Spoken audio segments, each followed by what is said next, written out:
Previous class में discuss कर रहे थे इलेक्ट्रोलाइसिस। और इलेक्ट्रोलाइसिस हम लोगों ने डिस्कस किया था, उसमें वहीं डिस्कस किया था प्रेफरेंशियल डिस्चार्ज थ्योरी, जिससे ये हम लोगों को पता चल गया था कि कौन सा कैटायन डिपॉजिट करेगा या फिर कौन सा एनायन डिपॉजिट करेगा, राइट। आज उसी को हम लोग आगे कंटिन्यू करेंगे और हम लोग डिस्कस करेंगे Faraday law of electrolysis. Heading जैसे तुम लोग देख रहा होगा, Faraday law of electrolysis. Faraday law की बात करें, इसमें दो लॉ है, first law and second law. एक एक करके हम लोग डिस्कस करेंगे। फर्स्टली डिस्कस करते हैं हम लोग Faraday first law. Faraday first law का स्टेटमेंट यहाँ पे गिवन है, उसको हम लोग एक बार रीड करते हैं फिर उसे एक्सप्लेन करेंगे, ठीक है। When an electric current is pass through an electrolyte, the amount of substance deposited is proportional to the quantity of charge passed through the electrolyte। Meaning अगर वो इलेक्ट्रिक करंट इलेक्ट्रोलाइट से पास करने आ रही, सपोज करो जैसे हमने प्रीवियस क्लास में discuss किया था, कौन सा लिया था, कॉपर सल्फेट का बनाया था, NaCl का बनाया था, एक्सेट्रा। सपोज करो वो कॉपर सल्फेट का एक्वस सॉल्यूशन में इलेक्ट्रोलाइसिस कर रहे थे हम लोग, तो कॉपर उसमें कितना डिपॉजिट करेगा वो उसके चार्ज पे डिपेंड करेगा। दैट इज जो मास उस पे डिपॉजिट करने वाला है इलेक्ट्रोड्स पे, वो डायरेक्टली प्रोपोर्शनल होगा क्वांटिटी ऑफ चार्ज जो पास किया जाएगा इलेक्ट्रोलाइट्स में।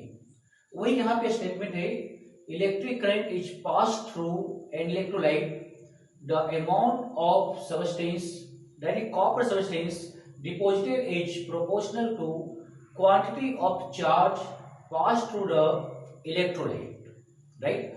अब इस स्टेटमेंट को हम लोग यहाँ पे देखते हैं, तो इसका मीनिंग क्या हुआ कि जो भी तुम्हारे पास W होगा, that is mass of substance deposited, is directly proportional to Q। That is जो यहाँ पे W की बात कर रहे हैं, W क्या है, वेट ऑफ सबस्टेंस जो डिपॉजिट होने वाला है, वेट ऑफ डिपॉजिटेड सबस्टेंस,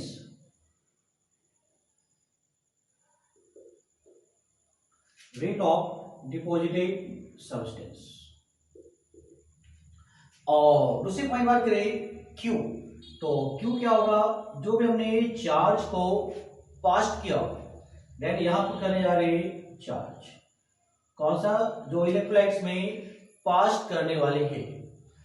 अब देखो W प्रोपोर्शनल टू Q, तो यहां पे हम लोग W की बात करें तो एक इक्वल टू साइन लगाते हैं, प्रोपोर्शनलिटी कॉन्स्टिट्यूट करते हैं, दैट इज Z, और साथ में Q। Z is a electrochemical equivalent, तो यहां पे पुट कर लेते हैं Z is a electrochemical equivalent, electrochemical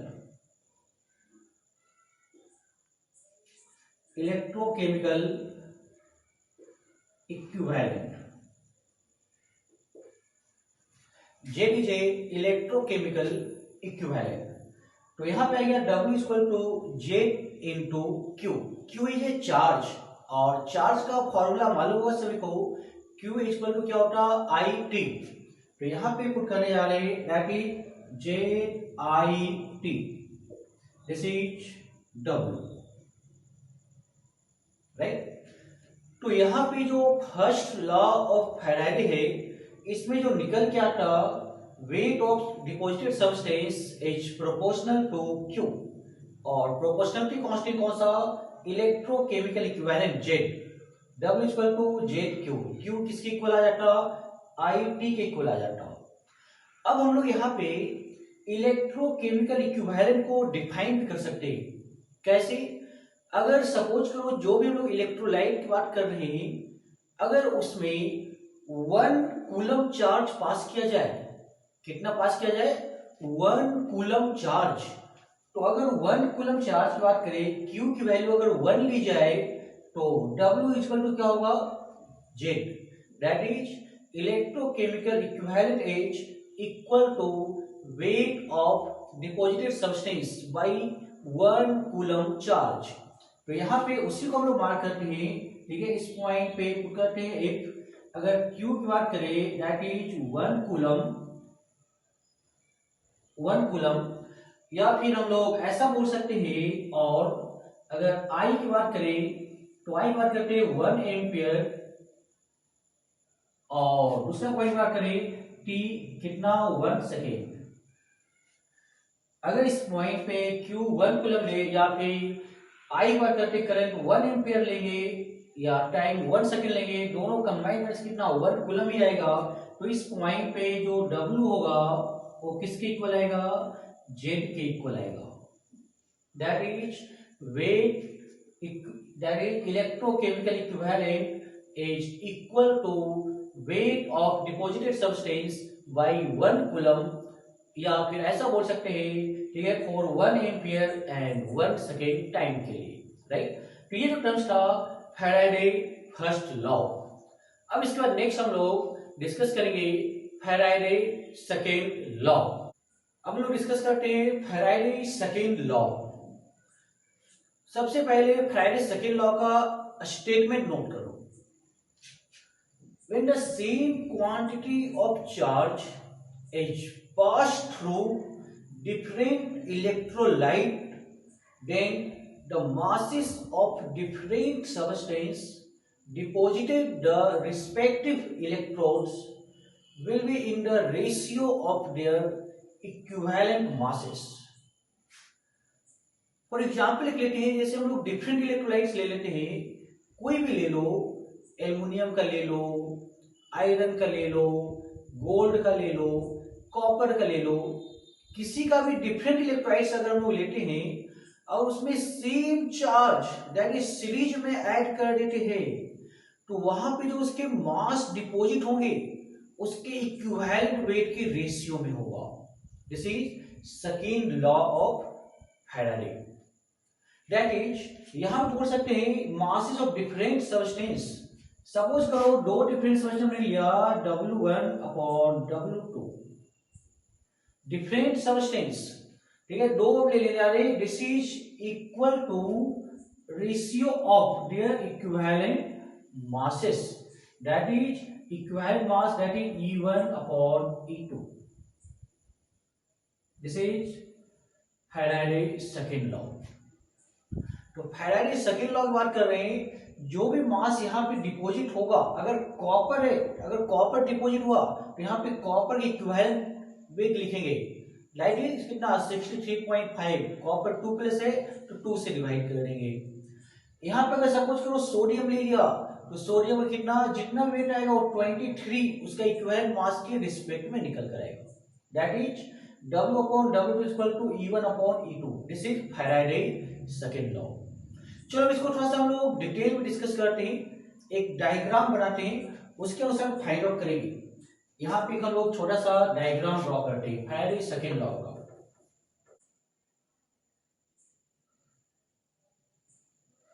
different हम लोग इलेक्ट्रोलाइट्स लेंगे, 3 इलेक्ट्रोलाइट्स लेकर बनाते हैं, ठीक है।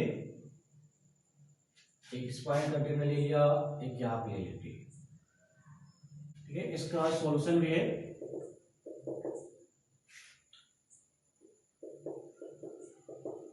इसके भी सॉल्यूशंस को पुट कर लेते हैं, और यहाँ पे हम लोग एक बैटरी कनेक्ट कर देते हैं इस पॉइंट पे,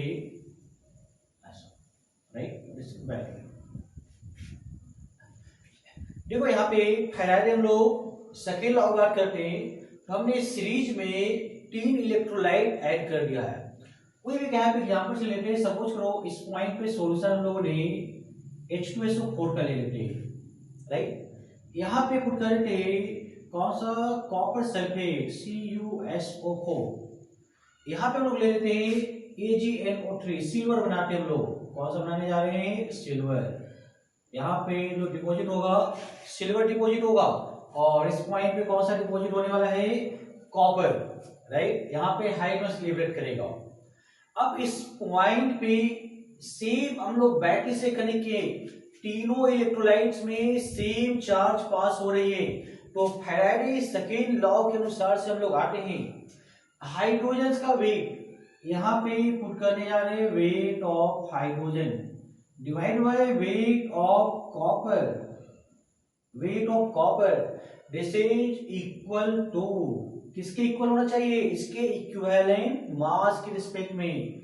यहाँ पे इक्विवेलेंट मास लिखेंगे ई कौन सा, हाइड्रोजन का, divide by equivalent weight of copper, right. इस दोनों का हमने यहाँ पे कोरिलेट किया, सेम टू सेम इसे भी दोनों को कोरिलेट कर सकते हैं।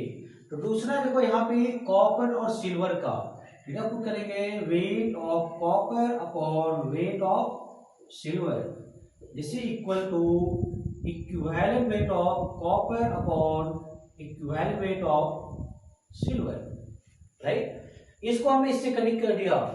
यहाँ पे हाइड्रोजन को Ag से भी हम लोग यूज कर सकते हैं, उसका एक फॉर्मूला बनाते हैं।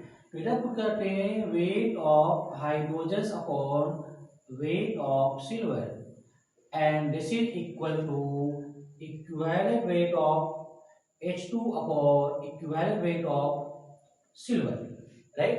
This is Faraday second law. अब इसमें क्या होगा तुम्हारे पास, देखो क्वेश्चंस में गिवन होंगे क्या, वेट ऑफ हाइड्रोजन गिवन होगा तो वेट ऑफ कॉपर निकाल सकते क्योंकि हमें इक्विवेलेंट वेट हाइड्रोजन और कॉपर का मालूम है।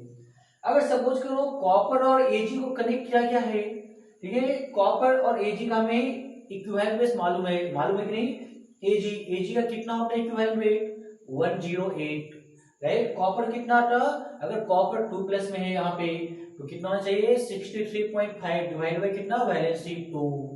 अगर सपोज करो यहाँ पे वेट ऑफ Ag दे रखा है तुम्हारे पास कितना, अगर मान लो 108 ग्राम दे रखा है तो इधर वेट ऑफ कॉपर कितना निकल जाएगा, इक्विवेलेंट वेट ऑफ कॉपर की इक्वल आ जाएगा, राइट। तो वही यहाँ पे वेट जो होना चाहिए उसके इक्विवेलेंट वेट के रिस्पेक्ट में निकल के आएगा।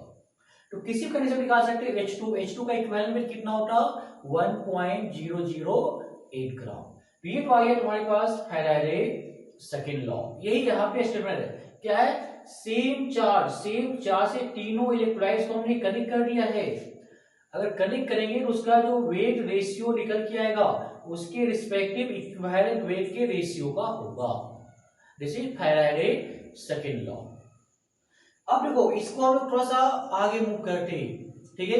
अब देखो अगर फैराडे की बात करते हैं तो एक्चुअल में फैराडे है क्या, तो फैराडे की बात करते हैं, यहाँ पे पुटअप करते हैं दैट इज 1 फैराडे। फैराडे को हम लोग F से रिप्रेजेंट करते हैं और 1 फैराडे क्या होता है, that is charge of 1 mole of electrons. तो यहाँ पे पुट करते हैं 1 Faraday is equal to charge of 1 mole, charge of 1 mole of electrons, ठीक है, charge of 1 mole of electrons. अब 1 मोल ऑफ इलेक्ट्रॉन चार्ज की वैल्यू निकालते हैं तो इलेक्ट्रॉन का चार्ज तो मालूम है सभी को और 1 मोल की वैल्यू मालूम है। तो 1 मोल का वैल्यू कितना, Avogadro number that is 6.02 into 10 raised to power 23 into electron का चार्ज कितना 1.6 into 10 raised to power -19 coulomb, right. अब इसे अगर हम लोग ऐड कर दे तो इसकी जो अप्रोक्सीमेटली वैल्यू होती है वो कितना था 96500 कूलम, ठीक है, दैट इज 1 फैराडे। 1 फैराडे किसकी इक्वल आ जाता 96500 कूलम चार्ज के बराबर हो जाता। तो अगर 1 फैराडे की बात करते तो अब ध्यान से सुनो, इस कंसेप्ट में एक पॉइंट और भी है।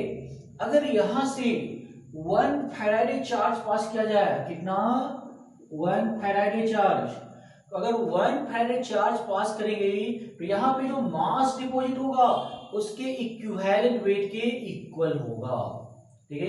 यदि 1 फैराडे चार्ज पास किया जाए तो जो मास डिपॉजिट होगा वो किसके इक्वल होगा, उसके इक्विवेलेंट वेट के इक्वल होगा। तो यहाँ पे हम लोग पुट करने जा रहे हैं, ठीक है, जो वेट होगा तुम्हारे पास, ठीक है, लिख सकते हो, ठीक है, मास ऑफ सबस्टेंस,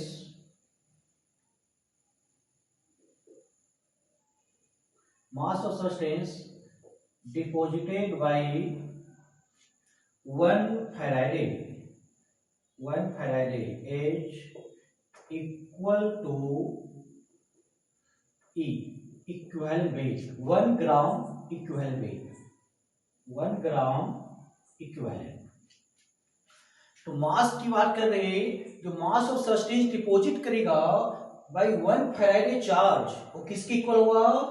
E के इक्वल होगा, इक्विवेलेंट वेट 1 ग्राम इक्विवेलेंट के इक्वल होगा, राइट। अब देखो इस पॉइंट को हम लोग इधर लेकर आते हैं, तो अब इसको हम लोग थोड़ा सा और भी आगे मूव करते हैं, यहाँ पे इसको हटा देते हैं और अब हम लोग इस पॉइंट पे जो फैराडे फर्स्ट लॉ है और सेकंड लॉ दोनों को कंबाइन कर देते हैं।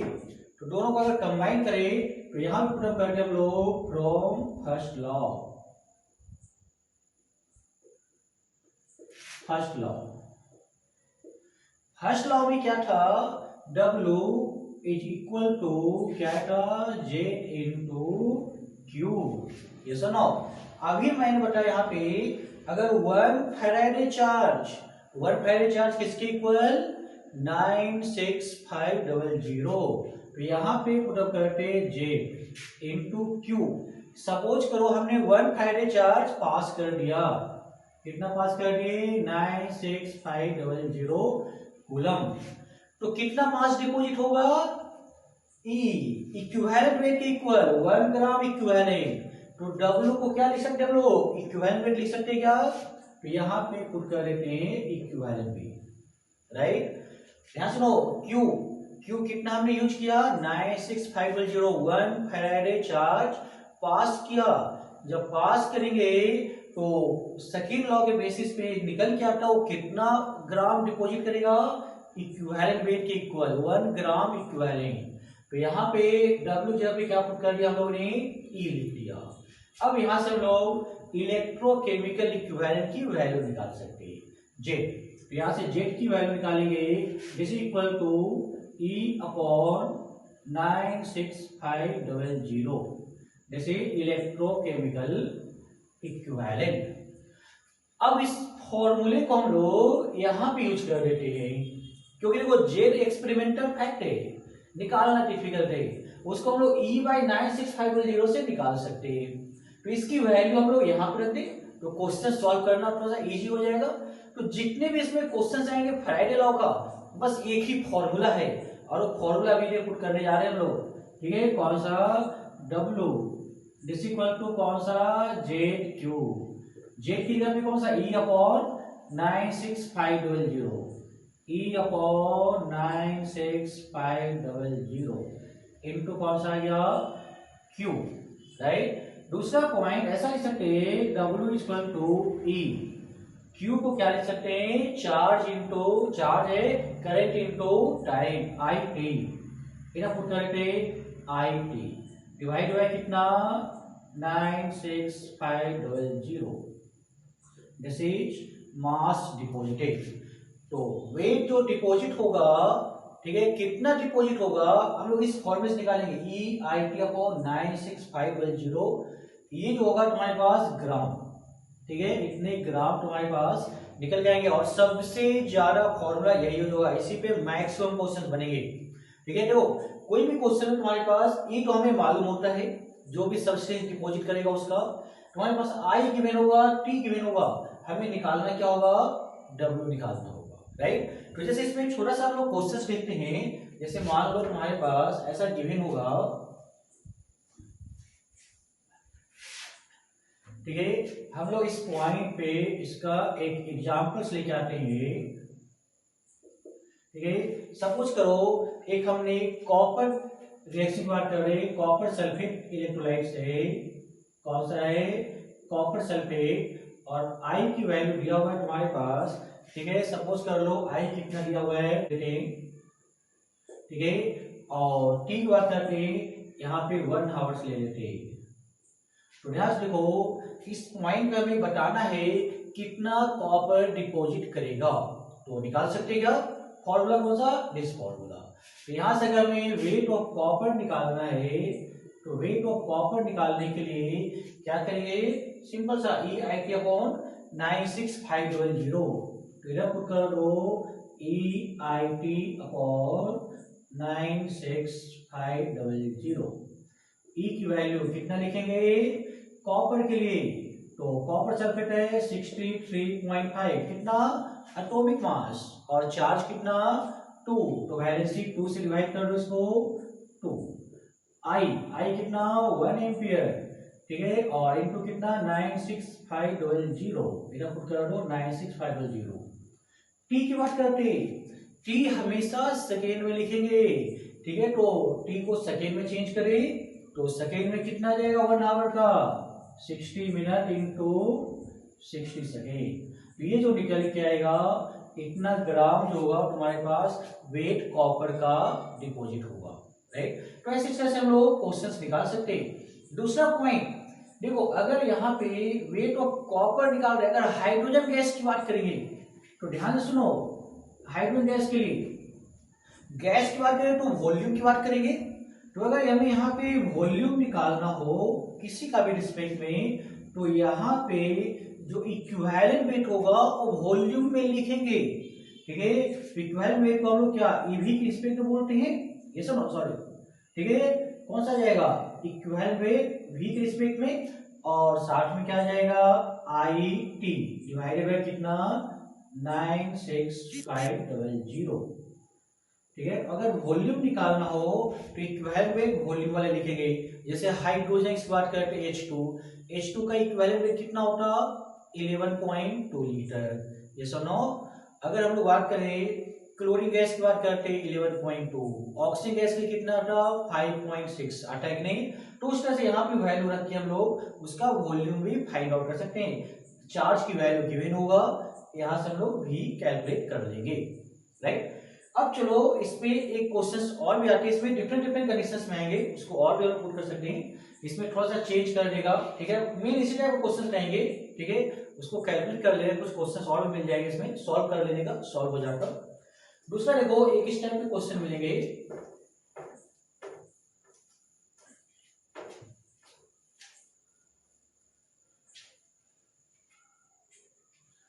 ठीक है, हम लोग चार्ज को फाइंड आउट करेंगे, ठीक है, ठीक है। नेक्स्ट क्वेश्चन की बात करते हैं, ठीक है, how much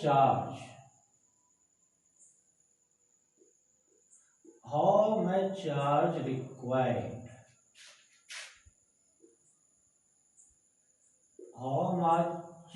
how much charge required to reduce 1 mole of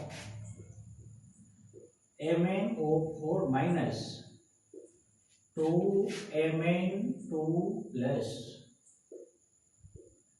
ठीक है। how much charge required to reduce 1 mole of MnO4 minus to Mn2 plus, इसमें कितना चार्ज रिक्वायर्ड होगा ये हमें फाइंड करना है। तो चलो देखते हैं, यहाँ पे पुटअप करके MnO4 माइनस, इधर चेंज कर दो, किसमें आ जाएगा Mn2 प्लस में, राइट।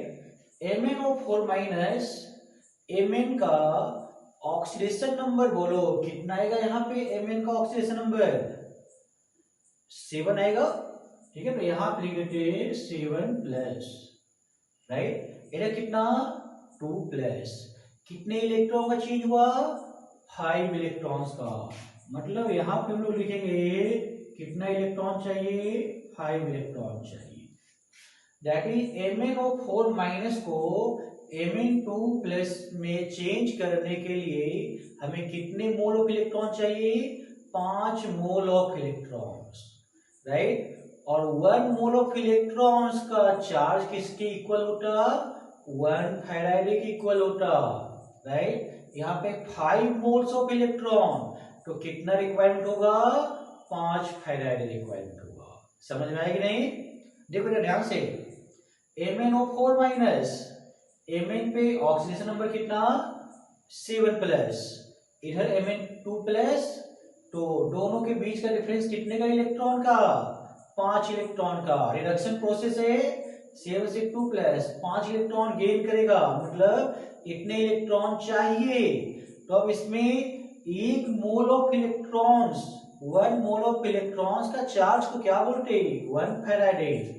इसलिए यहाँ पे Q की जो वैल्यू होगी वो कितना, 5 मोल्स ऑफ इलेक्ट्रॉन, कितना, charge of 5 moles of electron. तो यहाँ पे लिख सकते हैं जो Q आएगा this is equal to charge of 5 moles of electrons, 5 moles of electrons, right. और 1 मोल ऑफ इलेक्ट्रॉन्स की वैल्यू कितना, 1 फैराडे। तो यहाँ पे कितना आंसर आ जाएगा, 5 फैराडे। बस सिंपल सा, यहाँ पे जितना मोल ऑफ इलेक्ट्रॉन्स लगेगा उतना ही फैराडे आंसर होगा। तो कितना गया, 5 फैराडे। 5 फैराडे की बात करें तो इधर देखो 5 इंटू कितना लिखेंगे, 96500 coulomb, this is correct answer. ठीक है, तो इसमें 5 फैराडे लिखा हुआ रहेगा या फिर ऐसा लिखा हुआ रहेगा, इसको फाइंड आउट कर लेने का। ठीक है, 5 इंटू 96500 कूलम। दूसरा पॉइंट हम लोग लेके आते हैं यहाँ पे, नेक्स्ट क्वेश्चन पुट करते हैं। सेकेंड, हमें सेम चार्ज कैलकुलेट करना है, लेकिन इस पॉइंट पर हम लोग थोड़ा सा ट्विस्ट कर देते हैं। यहाँ पे क्या पुट कर दे, 1 मोल हम लोग ले लेते हैं, कौन सा ले ले, Fe का कैसे एग्जाम्पल लेते हैं, ऐसा ले लेते हैं, कौन सा ले ले बोलो, इधर ले लेते हैं 1 मोल ऑफ H2O, ठीक है, 2O2, right, 1 mole of H2O2O2। इसमें हमें चार्ज की वैल्यू निकालनी है। तो देखो यहाँ पे इधर हम लोग निकालेंगे H2O को अब यहाँ पे डिकम्पोज करेंगे। तो अगर डिकम्पोज करेंगे तो ये किसमें आ जाता, डायरेक्ट H2O, और साथ में किसमें आएगा, ऑक्सीजन गैस की बात कर रहे हैं। तो यहाँ पे पुट कर लेते हैं H2 प्लस O2, कितना मोल्स आ जाएगा, हाफ मोल आएगा कि नहीं, राइट। अब देखो यहाँ पे H2O ऑक्सीजन, तो H2O की बात करते हैं, इसमें कितना 2 प्लस चार्ज, यहाँ पे 2 माइनस चार्ज, ये सब ना। अगर यहाँ पे देखा जाए तो कितना चार्ज, 2 प्लस, एक हाइड्रोजन के बाद 1 प्लस, और ऑक्सीजन पे कितना 2 माइनस, इधर कितना 0, ये सुनो। तो बोलो कितने इलेक्ट्रॉन्स की रिक्वायरमेंट, 2 इलेक्ट्रॉन्स की रिक्वायरमेंट, ये सुनो। तो यहाँ पे बोल सकते हैं साथ में कितना आ गया, 2 माइनस आ गया, तो हमें यहाँ पे कितना इलेक्ट्रॉन चाहिए, साथ में 2 इलेक्ट्रॉन्स, ऐसा है ना, तो 2 इलेक्ट्रॉन्स लिख दो। अब इस पॉइंट पे 2 इलेक्ट्रॉन्स आया, तो यहाँ पे कितना चार्ज होना चाहिए, तो Q की वैल्यू निकाल सकते हैं, कितने मोल ऑफ इलेक्ट्रॉन्स यूज हुआ, 2 फैराडे। तो यहाँ पे ले सकते हैं कितना, 2 Faraday, that is 2 into 96500 coulomb. तो बस सिंपल सा इक्वेशंस को बैलेंस करना है और वैल्यू निकालना है। दिस इज 2 फैराडे, कितना गया, 2 इंटू 96500 कूलम, राइट। दूसरे के एग्जांपल्स हम लोग और भी लेकर आते हैं। देखो इसी में चेंज करके हम लोग, how much charge required to reduce 1 mole of FeCl3 to FeCl2, right. तो निकाल सकते क्या, देखो यहाँ पे क्या आना चाहिए, तो अगर FeCl3 की बात करें, मतलब कौन सा, Fe3+, अब यहाँ पे चेंज किसमें करेंगे, Fe2+ में करेंगे। तो बोलो कितना इलेक्ट्रॉन यहाँ पे लगाना पड़ेगा, 1 मोल ऑफ इलेक्ट्रॉन। तो यहाँ पुट करेंगे 1 mole of electron, that is Q की वैल्यू कितना आ जाएगा, 1 Faraday, that is 9650 coulomb, right. तो इसी तरीके से हम लोग क्वेश्चंस निकाल सकते हैं। इसे इसमें डिफरेंट क्वेश्चंस होंगे, ठीक है, उसको भी यहाँ पे हम लोग सॉल्व कर सकते हैं। ठीक है, चलो फिर हम लोग नेक्स्ट, हाँ देखो इस पे एक हम लोग क्वेश्चंस देखते हैं।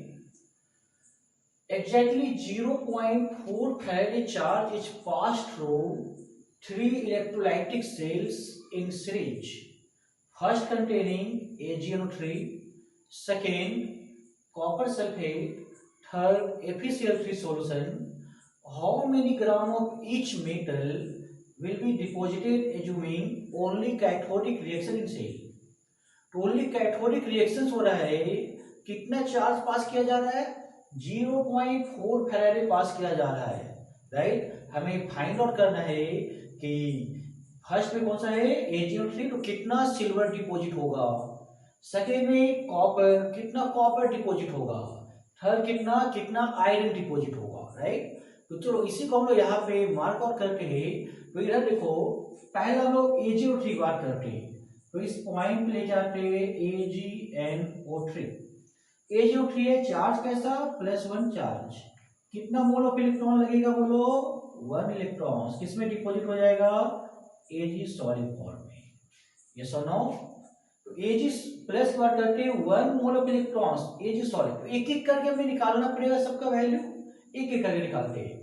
तो देखो Ag 1 प्लस मतलब 1 electron, 1 mole of electrons means कितना 1 फैराडे, कितना आएगा 1 फैराडे, और 1 फैराडे अगर पास किया जाए तो Ag का यहाँ पे मास कितना निकल के आएगा, Ag का इक्विवेलेंट मास कितना होता 108, नहीं जा रहे तो याद कर लो बहुत काम आएगा, 108 ग्राम, राइट। हमें निकालना किसके लिए, कितना चार्ज पास किया गया 0.4 फैराडे, फिर हम लोग मार्क करते हैं 0.4 फैराडे, इसके लिए वैल्यू कितना आ जाएगा 108 इंटू 0.4, तो 8 से इसको 2 ग्राम, फिर हम मार्क कर लो 43.2 ग्राम, राइट। दूसरा जो यहाँ पे हम लोग कौन से लेके आते हैं, कॉपर का, कॉपर 2+, ठीक है, किसमें चेंज करेगा, कॉपर में चेंज करेगा, 2+ 0 में चेंज हो रहा है, 2+ किसमें चेंज हो रहा है 0 में, कितने मोल of electrons 2 mole of electron, यहाँ पे दो 2 मोल ऑफ इलेक्ट्रॉन्स मीन्स कितना फैराडे 2 फैराडे, 2 फैराडे, मास कितना कॉपर का 63.5 ग्राम, करते कितना 63.5 ग्राम, निकालना किसके लिए 0.4 फैराडे के लिए, यहाँ पे पुट करो 0.4 फैराडे के लिए, कितना जाएगा 63.5 डिवाइड कितना 2 इंटू 0.4, तो 7 फिर दो 12.7 ग्राम, राइट। नेक्स्ट हम लोग इसमें एक और डिस्कस कर लेते हैं, कौन सा बच गया आयरन का Fe3, इसी को चेंज करके हम लोग यहाँ पे पुट करते हैं कौन सा Fe, चार्ज कैसा आएगा 3+, इधर जो बनकर आएगा कौन सा आएगा बोलो Fe सॉलिड, तो यहाँ पे 3+ है तो कितने मोल of electrons 3 mole of electrons, 3 mole of electrons, right. तो इधर पुट कर दो कितना फैराडे 3 फैराडे, और 3 फैराडे जो वैल्यू होगी वो कितना जाएगा बोलो इधर 56 ग्राम, यस और नो। और 56 के लिए निकालना है तो कितना चाहिए, इधर इसको डिवाइड करो, यहाँ पे लिखो 56 डिवाइड बाय कितना 3 इंटू कितना 0.4, तो बोलो आंसर कितना जाना चाहिए, वो कितना जाएगा 7.47 ग्राम, इसको कैलकुलेट कर लेने का, ठीक है। फिर टर्म्स तुम्हारे पास इलेक्ट्रोलाइसिस का, ठीक है, that is Faraday law of electrolysis, first law and second law, right. इसको और भी इस पे क्वेश्चन सॉल्व कर लेना है, ठीक है। फिर चलो हम लोग नेक्स्ट क्लास में डिस्कस करेंगे।